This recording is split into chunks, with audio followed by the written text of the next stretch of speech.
Welcome back to the channel. In this video, we're finally going to get to the bottom line about whether Rio de Janeiro can function as one of our rotating home bases. In our preliminary video about Rio, I said us and we a lot. Now, through the magic of YouTube, when I snap my fingers, you're finally going to get to meet the other half of our evaluation team. So here's my wife, Stacy. Hello. Hi. Okay, before we get in, let's remind everyone about how our evaluation system works. We're not rating for the full-time fast travelers, but they should absolutely go to Rio. And we're not rating for 1 month at a time slow travelers. No. We're also not rating for the people who want to permanently relocate and become expats. We're specifically looking at locations for whether they would function as somewhere to go back 3 months a year, every year as part of a rotating home base. My name is Rick. And I'm Stacy. And this is Finding My Retirement.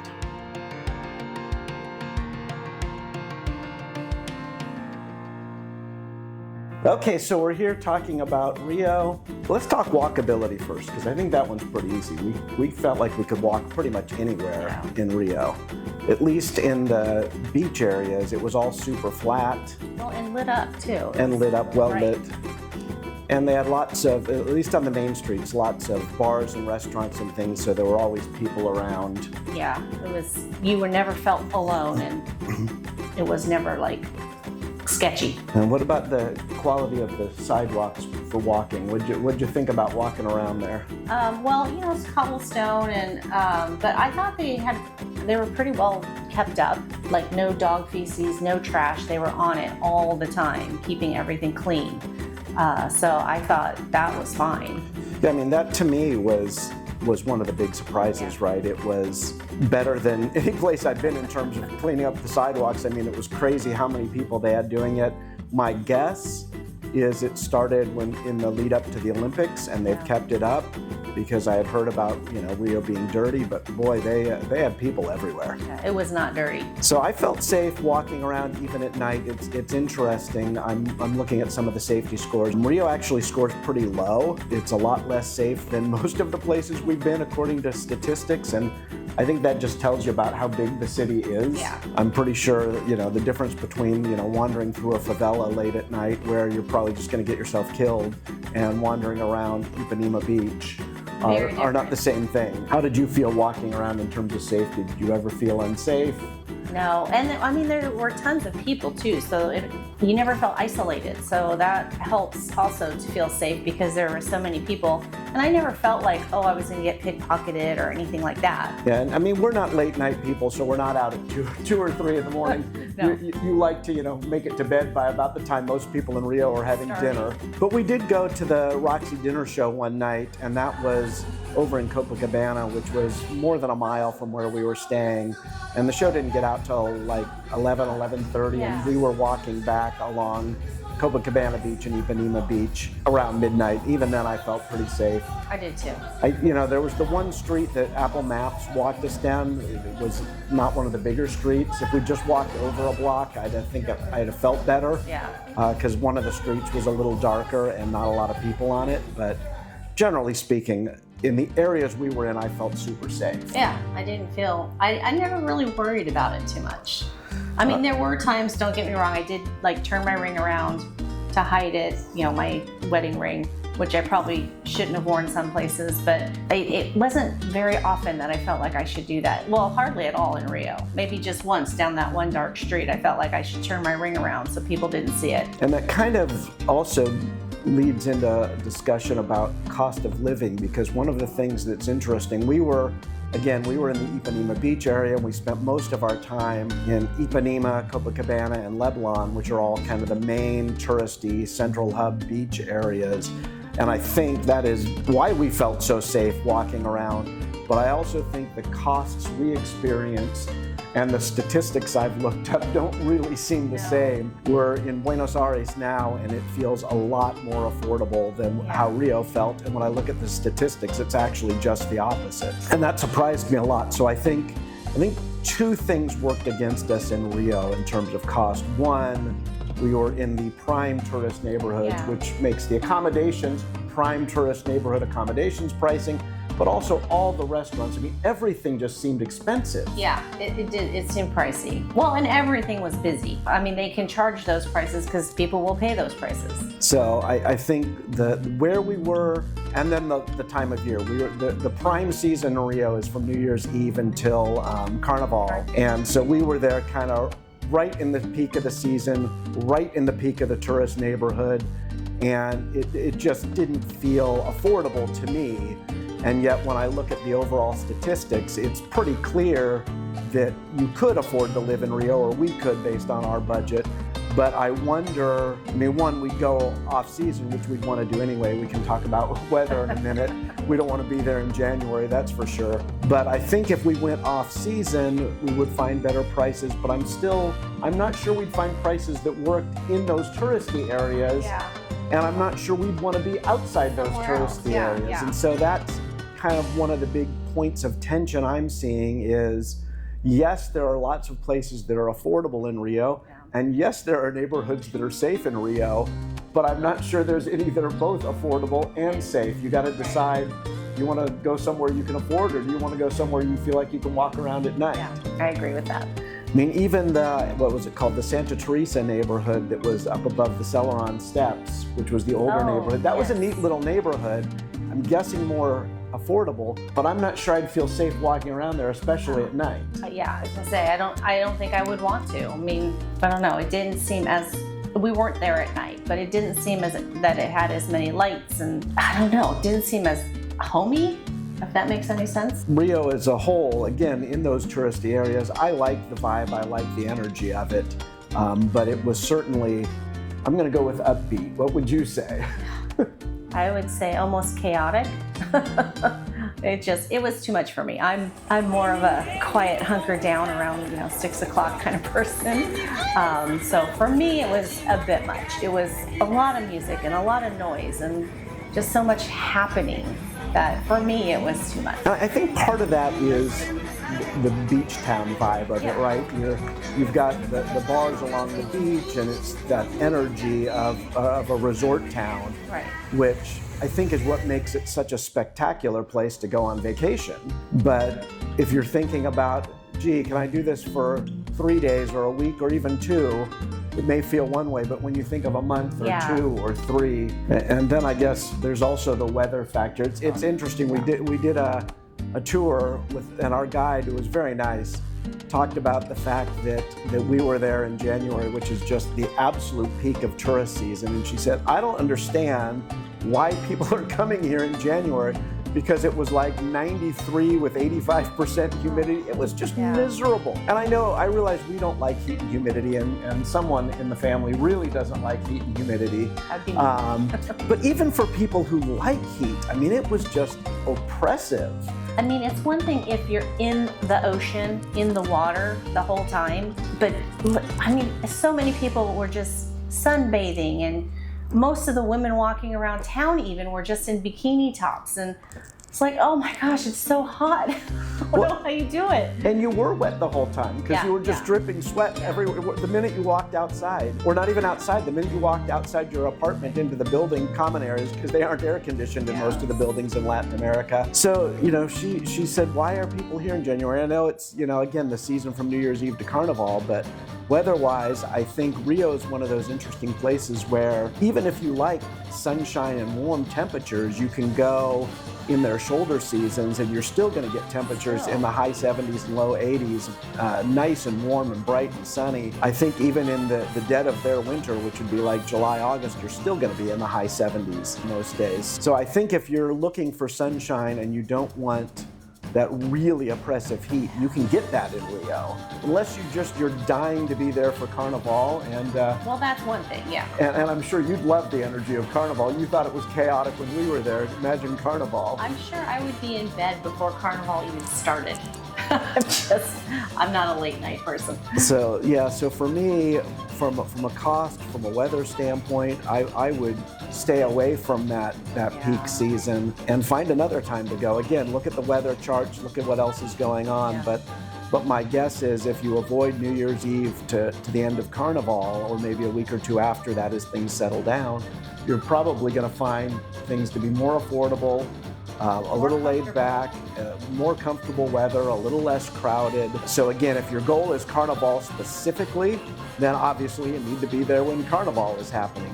But if that is not your goal, I would think probably April, May, June, Be better. maybe October, November are probably better overall cost and weather times. I would agree, yeah. Healthcare is an interesting one. We've done some research and we'll post some of the statistics. It seems like they've got good quality healthcare, but we were there for 5 days and we didn't use any of the healthcare. No. So it's really hard for us to give a personal assessment of it. But I think we mentioned this in the last video. They have both a mostly free public system that doesn't get great reviews. It is slow, long waits, hard to get appointments. You're not likely to find people who speak English. Probably not what you want unless you speak Portuguese in particular. But they also have a very good modern private system where I think a lot of the doctors and staff members do speak English. And I'm sure if we were in Brazil and needed healthcare, we'd be in the private system. Yeah. So I don't think we talked much about food. So let's talk a little bit about food. Okay. Again, didn't do a lot of grocery shopping. We were there for 5 days, but we did walk through some markets and some grocery stores. I feel like they had a fair amount of stuff. Yeah, I mean, they had all your basics, normal stuff. I don't remember there was anything we were looking for that we couldn't find. Yeah, I mean, what we didn't do, which we've done in some other places, is try to, we like to make tacos, and especially if you're in a place that doesn't have a lot of Mexican food, which every place we've been so far doesn't have a lot of Mexican food. We really want to make our own tacos, and so we really went on the hunt to find the ingredients in a couple of places. We didn't do that in Rio. So we've got our list of about 20 key food items for us, and we're going to post it up on the screen. And try to show whether we think we could get those things in Rio. A lot of that's going to be based on our internet research, not personal experience. One thing we didn't see, I don't think, was the really cheap wine that we've seen elsewhere in South America.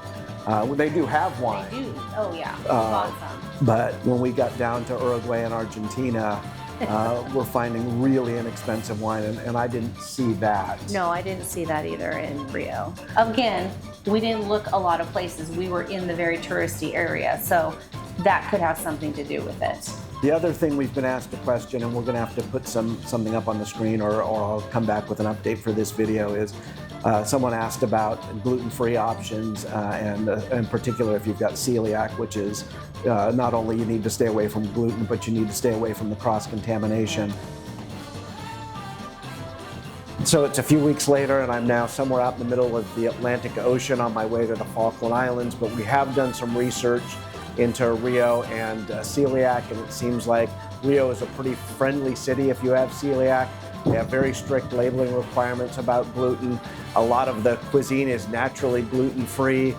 They did say, you got to be careful about cross-contamination, which is true anywhere, and to probably learn how to say I have celiac in Portuguese, so that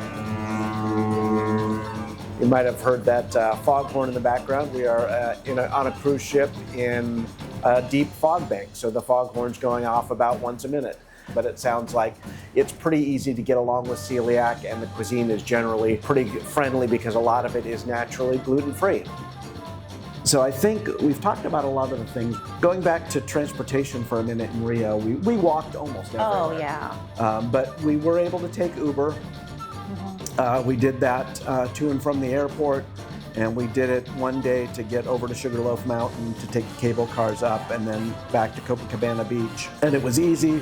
It was relatively inexpensive. They have taxis everywhere, but we were warned about taking taxis as a tourist because A, unless you speak Portuguese, you may have communications issues, and B, the taxi drivers are apparently notorious for going the long way around or charging you more, and then they're going to want payment in cash, which especially once you get to Brazil for the first time you land at the airport, you may not have cash. And then, if you pay cash, then, they don't have change. Sorry. So we were determined to take Ubers, and that lets you put in the location you want to go, and you know exactly what you're going to be charged. You don't have to be able to communicate very well with your driver. So that worked well, and our drivers were all nice. I don't know that any of them spoke much English. There's a bus system in Rio. I think there's a subway system. We didn't take buses or subways, but again, where we were, We didn't need to. we're determined to do as much walking as we can, just because that's the lifestyle we want, and because it's good for our health. We're trying to walk 5 to 7 miles a day. So we really did walk almost everywhere in Rio. But it was nice to know that when we wanted an Uber, we could pull up the app and get an Uber, and it showed up pretty quickly, and they were clean, they were safe. We didn't have any issues with our Ubers. No, it was fine. Any other sort of overall thoughts about Rio in particular and how you felt about it? There's so much energy there. There is so much energy. If you're and the beaches were great. Yeah. I mean, they really were nice beaches, and it's interesting because once you're on the beach, obviously, if you've been to beaches, the sand can get really hot. But they wet it. They have trails that they've wet down. So you're walking on wet sand down to the beach as opposed to the really hot sand. So it doesn't hurt. It doesn't burn your feet. Well, and in years past, I've read about Rio and that the beaches aren't clean and you don't go in the water. Though I don't know about the water. I think they've cleaned it up a lot. But the beach itself, the sand, and again, just like the streets and the sidewalks, there are people out raking and cleaning the beaches. And at night, they've got big machines that come through and sift through the sand. I mean, they were pretty immaculate. Despite a constant party atmosphere and huge crowds, man, they are keeping those beaches clean. At least Ipanema and Copacabana. Okay, well, I guess that's our thoughts for now about Rio. We'll do the final conclusion, and we'll go through all of the categories formally and apply our scoring test to it once we get on the cruise ship and we can sit down and really think about it more. So between now and when we get on the ship, you're going to have to think about how you're actually going to score each category so we can give formal numbers. So we've got our system. As a quick reminder, we've got 4 things that are going to be pass-fail. We've got safety, climate, cost, and available healthcare. So we'll tell you whether we think that Rio passes or fails on each of those 4 tests. And then all the other categories we'll score. Maybe we'll each score them from 1 to 5, and so it's got a possible 10 points for each category. And we'll do it live on camera. We won't share our scores with each other for each category, and we'll announce them live and see how close we are on our scores. When you're watching this, that'll be coming up right after we stop talking here. Then cut away to that, you'll start to see the scores in the final conclusion. Okay, I think it's time to give our official scores for Rio. The pass-fail categories first. Let's see how it holds up. So the first one is safety. We felt pretty safe. We talked about that. When you look at statistics, it doesn't rank very well. It's got a global peace index of 2.32, which is pretty low. I will show a chart on the screen with some comparable cities. You want a lower number rather than a higher number. The safety index is 31.7, which is also one of the lowest overall of cities we've looked at.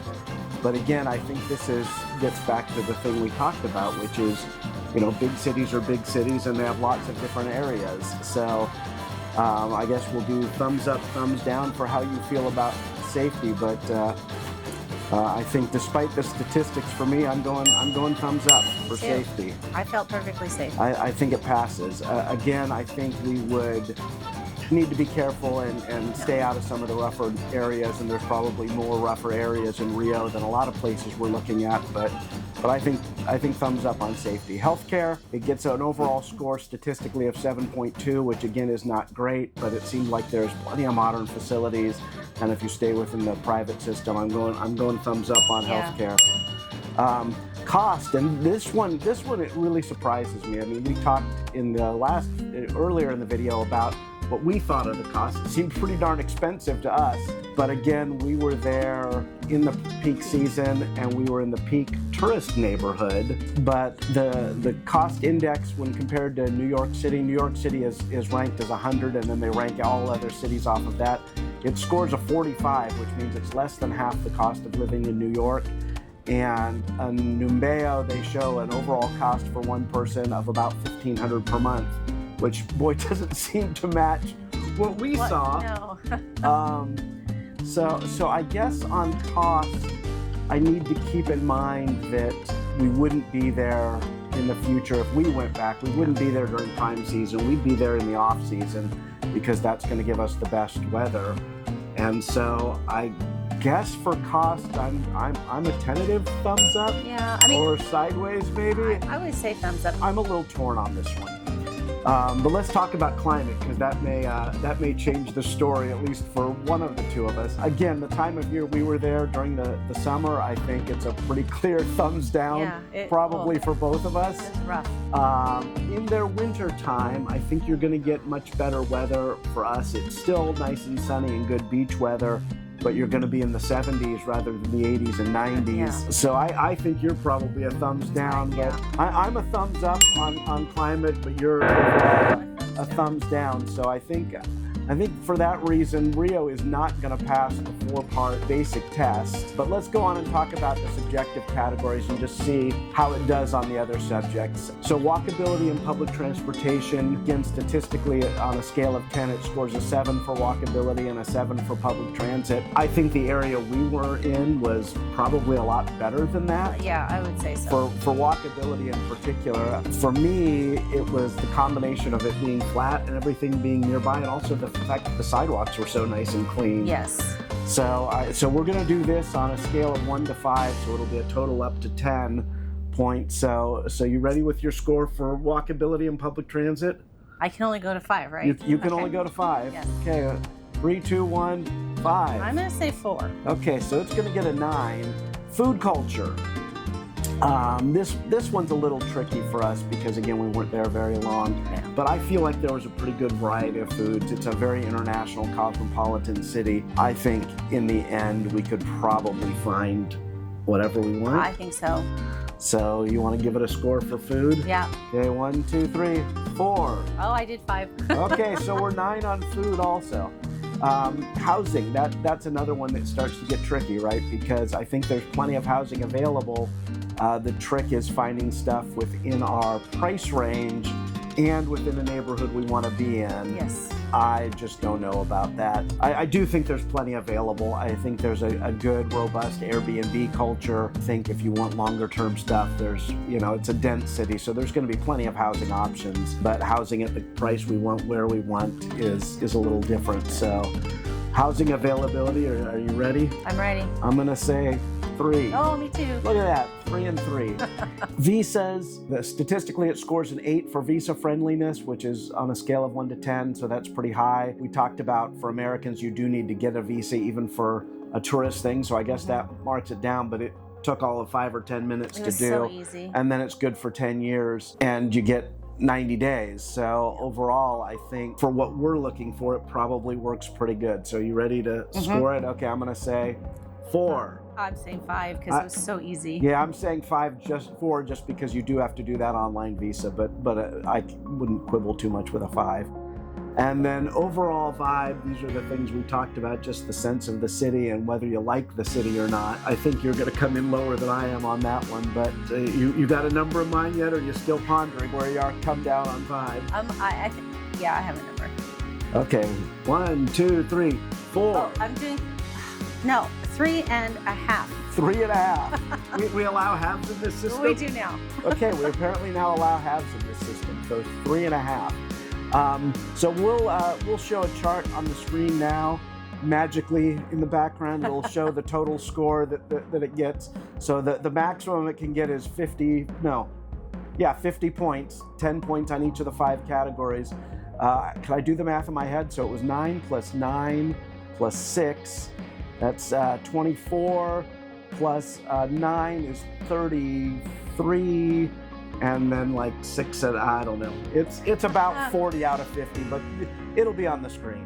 A few other things, just if you're looking for other kind of statistical things about Rio and whether it would be a good fit. I found statistics on English friendliness on a scale of 1 to 10. Rio scores a 5, so kind of in the middle. I found statistics for average internet, 170 megabits. Which is pretty good if you're actually getting it. We got pretty fast internet, but we had problems with our network. Yeah. So I don't know if it was the Wi-Fi we were using at our Airbnb or the internet provider, but we couldn't get our tail-scale network to connect properly the whole time we were there. So we had speed, but we had some frustrating problems. But they do have decent internet speed. Airport distance, you're about 30 minutes from the big international airport, which isn't bad. And expat popularity on a scale of 1 to 10 comes in at an 8.3, which is pretty high. So lots of good statistics for Rio. I think for a lot of people, this might be a good choice as a place to spend 3 months a year, especially if you're a beach town kind of person. Right. If you're looking for that beachy vibe and you don't mind some heat and humidity, or if you go during their winter, I think this is probably a pretty good location. Yeah. It has a lot of draw to it, so I would think lots of people would enjoy being in Rio. I think for us, probably it's a no-go in terms of a recurring 3 months a year. I mean, I'd go back on vacation for a week or maybe 10 days. I'd like to see some more of the city, but in terms of would you spend 3 months there every year in and year out, I don't think Rio's going to make the cut for me. No. And I'm sure it doesn't make the cut for you. No. It's very much a beach city. I'm not a beach person. It didn't seem like there was a lot other than the beach. So for me, I would definitely not. So I guess that's a wrap for this. Again, we'll put some of the statistics on the screen if we haven't covered all of them. Hopefully we've shown them up there so you can make a judgment for yourself, because one of the important things is this is obviously our personal views. Everyone's views may differ, and so you should look at not just whether this is a place we think we would go, but what are the categories and what are the scores and what matters to you. This might be a perfect fit for you. Yeah, but there may be something else we don't have on our list that might be very important to others, and you got to look at that stuff too. Yeah, and if you've got other thoughts on Rio, again, please leave them in the comments, especially if there's a category that we didn't cover that you think should be on here, because it's probably too late to put it on the Rio video, but we're going to talk about Montevideo in the next set of videos, and so we could add different topics. Yeah. And so I guess with that, we will sign off for now. Thanks for watching. Bye.